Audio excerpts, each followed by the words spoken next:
Hello everybody, I'm going to try this out. It's always a problem with me recording outside and it's windy. So I'm going to try something different. I'm going to make this video from inside the van. The other problem is, in the background, I just had a train go by, and there probably will be another one during the time I make this video. But I'm over here at the VFW BLM camping area on the eastern side of Yuma. Along here is Highway 95, and on the other side of the highway are the train tracks, and the trains have just been busy coming up and down. I noticed they seem to all go in a group going towards Yuma, and then in a group coming back. Earlier today they even stopped out here, so there must be a lot of business going on to move a lot of stuff around. But so I'm going to do the best I can with this video. Okay, I think I hear another train. You might see another train. I hear the rumble. I hear it coming. At least it doesn't honk its horn. The other, while I'm on the subject, there's a crop dusting airplane that comes around here, and you talk about noisy. It'll go, you know, so lurch like, yeah. There's the train in the background, people. And some of the artwork on these box cars, by the way, are pretty good. I don't know who has the time and money to go out to the train yards and spray paint a bunch of things on these cars. I still keep waiting to see the same one. Anyway, moving on. One book I intend on covering in depth, this is just an introduction video to it, is the Ham Radio License Manual. The test questions are good until June 30th, 2022. This is the book you want to get if you're thinking about getting into ham radio and need to get your technician license. I don't know what your exposure is to testing in the ham radio test questions of the past. Nowadays, they have a lot of explanation you can read so you understand what you're doing, and I'll get to some samples here in a bit. And then we get to the questions with the answers. If you have a good memory and don't understand a thing what you're doing, as long as you're breathing and can move the pencil across and mark the boxes, you'll be a ham. That's how a lot of people I've met in the ham field think that this dumbing down of ham radio. In a way it is, because we need people to understand what they're doing. Now, one thing they did when they went this route, they increased the number of questions and the subject matter. So if you want to spend $15 at a crack and just move the pencil around, and one of these days you'll get it all right or enough correct, fine. So I just picked at random here. Here's a question. Who may select a desired call sign under the vanity call sign rules? Vanity call sign is when you have a special call sign that you want. Could be a club station, a mentor that you had when you maybe were a ham operator and need to retest. Could be numerous reasons. So the answers would be only a licensed amateur with a general or amateur extra class license. What does that mean? General and light and extra. Well, you've got technician class, and you get to general, and you get to extra. Now, I happen to be an extra, which is a whole lot more gibberish to have to read and understand in order to pass the test. The technician class is not that hard. There's no code, by the way, and I'm not a code person, but if CW or continuous wave, Morse code interests you, fine. Nothing wrong with that. Excuse me. And so, as you get in the general class, that's more privileges that you can then operate on the HF bands, and I'll get into that when I'm talking about HF bands, where you can transmit on the lower frequencies. Extra class, it just gives you more of those low band frequencies to work on. So who may just Who may select a desired call sign under the vanity call sign rules? Only a licensed amateur with a general or amateur extra class license. B. Only a licensed amateur with an amateur extra class license. Only a licensed amateur who has been licensed continuously for more than 10 years. Any licensed amateur. And the answer is D. So now it says refer to page 717. So then you go in the book, you go over here to page 717. And oh, by the way, here's what your license would look like. I don't know how in focus this will be. So 717. Okay, well here's one that's kind of filled out, and so it describes what you would do in filling it out. 717. So oh, that's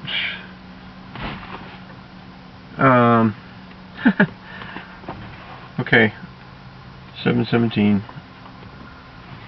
And I'm skipping around here a little bit. This is a chart of the frequencies. You got TV channels, ham frequencies, CB, and a whole bunch of other things. I'm not going to go in detail with that, but they have charts in here. So if you're a shortwave radio listener and you want to know where the ham bands are, where the commercial broadcasters are, and so forth, you would refer to material like this. And there are other books I'm going to cover. And well, I sure didn't plan this one out. It should have been right here. So to explain to you, well, D was any amateur radio, licensed amateur operator. So, okay, here it is. Who may select a desired call sign under the vanity call sign rules? You can choose your own call sign. Does that make sense? You can have almost as much fun choosing a call from the vanity call program as in choosing a vanity license plate for your car. The reason for this, I want to mention about the license plate. Many states have it available for a ham radio operator to have your call sign on there. Well, there's this thing called the Parity Act. A whole nother subject, a whole nother video. And the language that they're working on installing in there is that basically you would not be able to operate your radio from a car while you're driving around unless you are a FCC, a government licensed radio operator. That's the language that the Arizona section director pointed out at a meeting about 3 weeks ago. That would include not only a ham radio operator, but if you're a GMRS, General Mobile Radio Service operator, or any other government licensed individual. What they're trying to get away from is people driving, getting on their cell phone, yap, and talk and drive and not pay attention and get distracted, and then you get accidents. Some states require you to have a Bluetooth device so you have your phone on, both hands on the wheel, but you're still talking. Now, the thing is, if you're driving along and you see an accident, what do you keep hearing? Call 911! Call 911! Now you got to do something. You've got to find a way to get over with all the other traffic, pull over, stop, get your phone out, call 911, and all this is going on. How much easier would it be to just pick up the microphone and be able to talk on a repeater and get a response from someone and describe where you're at, what's going on? It quickens the pace up considerably. And so, let's try one more. What is meant by Voice over Internet Protocol, VoIP, as used in amateur radio? A set of rules specifying how to identify your station when linked over the Internet to another station. A set of guidelines for contacting DX stations during contests using Internet access. C. A technique for measuring the modulation quality of a transmitter using remote sites monitored via the Internet. Wow, that sounds like a good one. D. and I already looked at the answer. A method of delivering voice communications over the internet using digital techniques. So we look at, I'm going to hang on to this page for this time. 6-14. Here we are. 6-14, and it will say THC07 or C07. THC07, and THC07. Okay, now it talks about another similar question. It talks about telephone services, Skype, VoIP, to deliver voice communications over the internet by digital techniques. Now, to refer to this one, each repeater in a VoIP repeater network is called a node. Nodes are listed in repeater directories by subscribing to an online repeater listing service or from online lists maintained by repeater coordinators. And then that would be the next question. So, communications over the internet by digital techniques. This could, you could go on and on with this. This is good for your mind. If nothing else, if you're not too much into ham radio, but you find it interesting that, because you live in an area where there's been earthquakes and cell phone towers go down, or like in New York when the trade towers went down, the few cell sites were working, they got flooded with everybody trying to call someone. You're not going to get anywhere. Just too many people relying on basically a phone. This is putting out, I don't know about this particular one, 828 megahertz or so. It's probably up 2.4 gigahertz now on some phones. This is an older one. It's a radio. You people walk around with a cell phone have a radio, and it propagates on very high frequencies. We ham radio operators are on lower frequencies. And here comes another train coming this way. I don't think it's going to be a problem. I think you'll be able to hear me. So anyway, this is an introduction to this. Now, we ham radio operators are governed by Part 97 of the FCC rules and regulations. And I have this marked because I want to point out something that I'll cover in the future. 97.1, basis and purpose. Now you'll go to meetings, or if you go to a meeting and want to find out about ham radio, and you'll have somebody, typically in emergency services, you know, put their flag over their heart, and you know, people that's trying to get across the type of people that get into emergency services. They're ex-military. Nothing wrong with that. The problem is they get blinded by something here, is what I'm pointing out. You'll have them read off the number one issue. The number one is recognition and enhancement of the value of the amateur service to the public as a voluntary, non-commercial communication service, particularly with respect to providing emergency communications. Closed book, that's the end of the story. They're not being honest with you by telling you the other four elements that make up ham radio. Continuation and extension of the amateur's proven ability to contribute to the advancement of the radio art. Well, what that means, folks, is so that you have people that design radios, so we don't have boat anchors like this old radio, so we can get onto radios like this. I'm looking for a smaller one yet. These happen to be two different bands, but the point is, section 2 there, B, there are people who aren't into emergency communications, but they like to invent and reinvent radios and change designs. So you have, if you're an emergency person, would you rather go out in the hill with something like this, or something like this? Or carry this and extra batteries so the weight's the same, but you'll be on the air longer. We need those people. We need the people that will do B. What's C? Encouragement and improvement of the amateur service through rules which provide for advancing skills in both the communication and technical phases of the art. Kind of a repeat of B, it sounds like. But how do you think we got from AM to FM? Many, many years ago. Amplitude modulation. I'll cover that later on.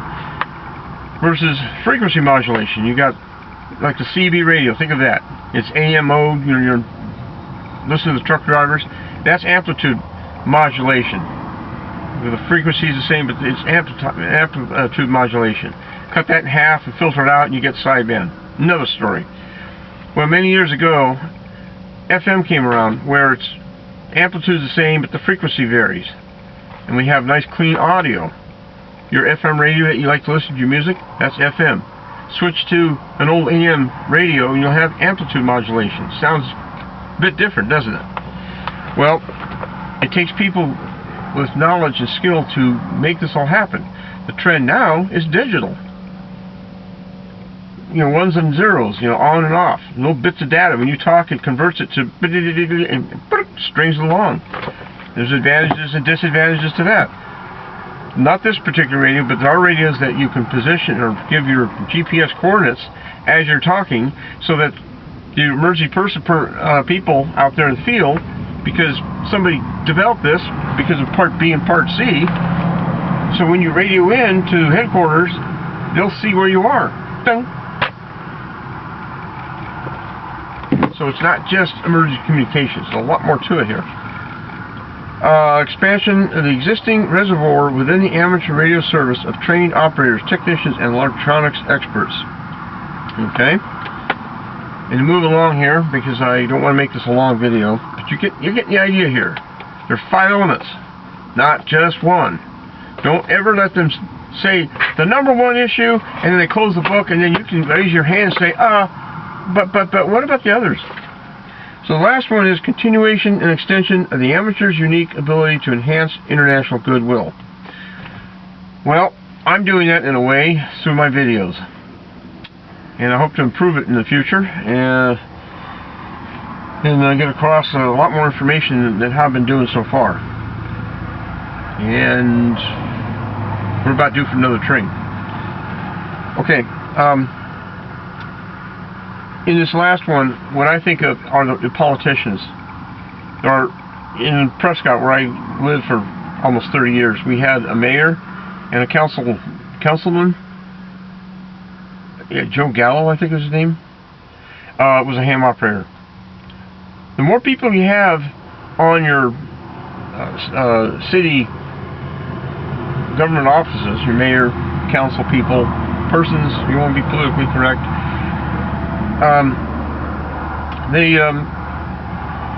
at some point, a planner might say we need to address antennas being built in the city, antenna restrictions. Well, your mayor, as a ham, said, wait a minute, these ham radio operators communicate over long distances. For example, just not this time of year, but when the solar cycle improves, which I'll cover about the 11-year solar cycle. We're at the bottom of it right now, but as the activity of the sun builds up and then fades down, it takes 11 years between those cycles. We're at the bottom right now in this year or next year.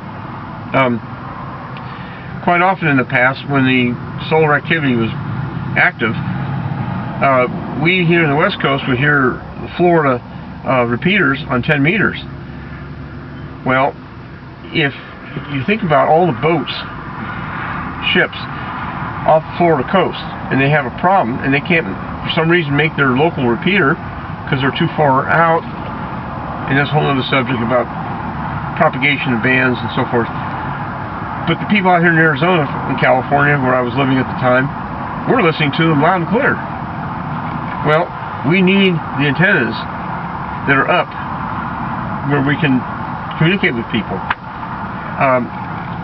There's something called NVIS, Near Vertical Incident Skywave. They're called cloud burners, where you operate on, I think it's on a 40-meter band, 7.2 megahertz, 7,200 kilohertz, something like that. A whole other subject. where your band goes up and then down. You don't need a repeater. And you're not interested in talking to Africa because you want to talk to the people in California as they struggle with an earthquake. Or it could be some other disaster that's relatively close in. I'm covering a lot of material. There's a lot of information here I can cover as far as for future reference. Part 97, here it's talking about subpart C, special operations. It goes on to Internet Assisted Amateur Radio. Well, I was talking about VoIP. Part 97 regulations govern VoIP Assisted Amateur Radio, question mark. And in short, all of them, or none of them, depending on whether you're asking about the VoIP assisted or the amateur radio porting of VoIP assisted amateur radio, and then that goes on. Section here about repeaters. A repeater is defined in 97 subset A, subset 39 as an amateur station simultaneously retransmits the transmission of another amateur station on a different channel or channels. Now, I'm a trustee for a 6-meter repeater. This is a 6-meter band, or 20-foot band, repeater that's on Mount Union, south of Prescott. This listens to 52.56 megahertz, but transmits on 52.06 with a 100 hertz PL tone.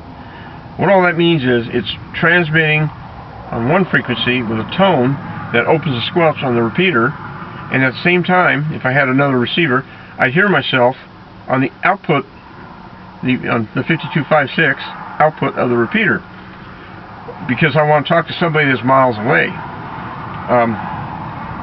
So you can connect, and I have had my repeater connected to IRLP, no subject, Echolink, and I'm working on an All-Star node. So if you're not in ham radio, that's what repeaters do. That's what the police, the fire, the ambulance, the cab drivers could. Many people in service industry, GMRS, there's repeaters. I'll talk about GMRS.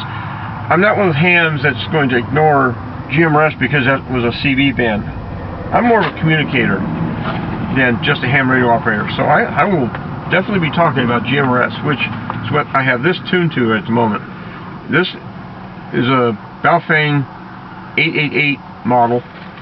It's easy to program by connecting to the laptop. I have the first 8 channels with GMRS, 462.5 some megahertz and up, and 1 or 2 repeaters. 462.55 in Phoenix is used. I don't know the PL. I'm not licensed GMRS. I was at one time, but I will again. And then the FRS channels or frequencies, and it's channelized. And so, the only way you can understand ham radio is if you compare with other services, other ways to communicate. So, these are 2 books I'm going to cover. I have other books I'm going to cover, and this is what's going to be coming up in the future in my on my YouTube channel. And so, thank you once again for watching, and stay tuned. I hope to have a lot of interesting information. I'm making progress on how to edit so I can improve my videos and have a separate audio channel. I've been researching, looking up something called Shotcut, just as a way to start editing. So I have that in mind. At this time, I'm making this video about a week or so before the Quartz Fest event that's going to be in Quartzsite, Arizona, January 20th to the 26th. That's where RVers that are in ham radio gather, or you're not a ham operator and you just want to join in. If you're new to ham radio or want to get into ham radio, it's a great place to show up, and I'll tell you, if you're not a ham operator and you're thinking about being one, there are certain people that stand out, and I'll tell you one of them is a guy named AC, and he talks kind of like this: "And4 SBD." Can't miss him. He's a character, but he's very helpful, very friendly. He's from Alabama. and he's like the go-to person, the one that I know of. He drives a big RV, and he usually has a tree of some kind. Well, during Christmas, he's had like a Christmas tree as a beacon. He's the only one allowed to do that, from what I've been told, as a way to see where he is. Because if you're not at ham radio, you're not going to know how to contact anybody. So, if you find somebody walking around the radio, and you ask them, would you please give AC a call?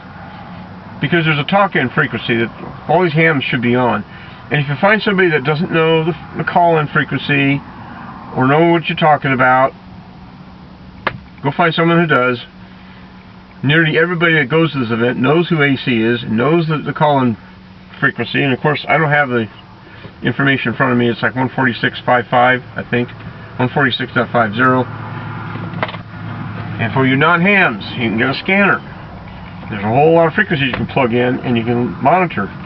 Just for fun, before I wrap this up, I've been listening to something called the wind system. I'll talk about the wind system. So I'm not getting much of your over coming back to me, over. Somebody in another country. Listen. Any better?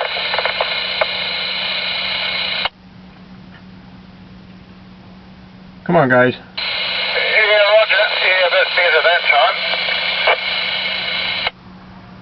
He's in another country. Mobile and home right now from the grocery store, so I heard you in there, and I talked to you last week, so I thought... I have heard someone from Scotland. We had an English-speaking person, South Korean, can't remember his call.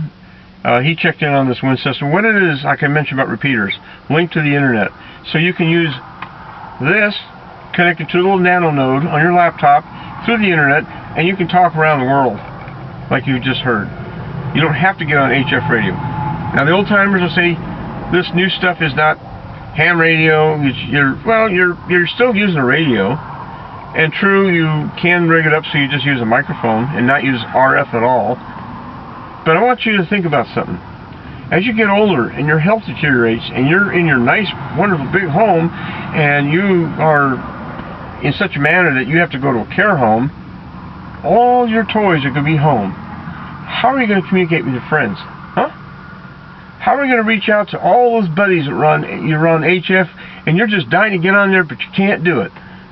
You can't get out of bed without being held up, picked up. What are you going to do? You older hams had better start thinking about VoIP and using the internet and All-Star. All-Star's got better audio than Echolink. And start thinking about the future.